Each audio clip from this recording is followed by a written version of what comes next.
Hello guys, welcome back to my channel പിയൂസ് കൽവി. അപ്പൊ നിങ്ങൾ എല്ലാവരും ഈ ബൺ മസ്ക് കഴിച്ചിട്ടുണ്ടാവും. നമുക്ക് ട്രെൻഡിങ് ആയിട്ടുള്ള ഡിസേർട്ട് ഉണ്ട്.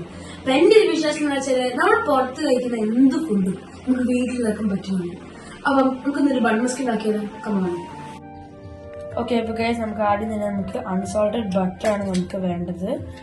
ബൺ മസ്കൊക്കെയുള്ള ഒരു സാധനം. നമുക്ക് കുറച്ച് ബട്ടർ എടുക്കണം. ഇത്ര ബട്ടർ മാത്രം മതി. ഒരു സാറ്റിസ്ഫാക്ഷൻ ആണല്ലോ, മുറിക്കുമ്പോൾ തന്നെ നമുക്ക് നല്ലൊരു സാറ്റിസ്ഫാക്ഷൻ കിട്ടും. നമുക്ക് കേക്കൊക്കെ മുറിക്കുമ്പോൾ പോലെ നമുക്ക് ഈ ബട്ടറൊക്കെ ഇങ്ങനെ എടുക്കണം. കുറച്ചിങ്ങനെ എടുത്ത് കുറച്ച് പാടാണ്. ഓക്കെ, ഇനി നമുക്ക് മിൽക്ക് മെയ്ഡ് ഒഴിക്കാം. ഇങ്ങനെ നമുക്ക് കുറേ ഇങ്ങനെ മിൽക്ക് മെയ്ഡൊക്കെ ഒഴിച്ച് ഇനി നമുക്ക് കുറച്ച് വാനില എസൻസ് ഇടാം. കുറച്ച് മാത്രമേ ഇടാൻ പാടുള്ളൂ, അത്ര നമുക്ക് മതിയാവും.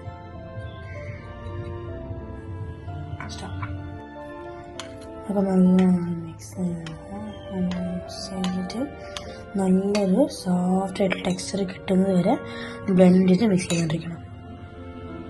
നമുക്ക് ഈ ബണ്ണൊക്കെ ഇങ്ങനെ നല്ലോണം മുറിച്ച് കറക്റ്റ് ഹാഫ് ആക്കണം.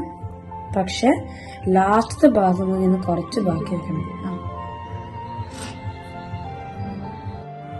ഇനി നമുക്ക് നേരത്തെ ഉണ്ടാക്കി വെച്ചിട്ടുള്ള മിൽക്ക് മെയ്ഡ് മുട്ട നമുക്ക് ഈ ബണ്ണിലേക്ക് എടുത്ത് നമുക്ക് നല്ലോണം തേച്ചിടണം. നല്ലോണം സ്പ്രെഡ് ആക്കിയിടണം, തേച്ചിടണം.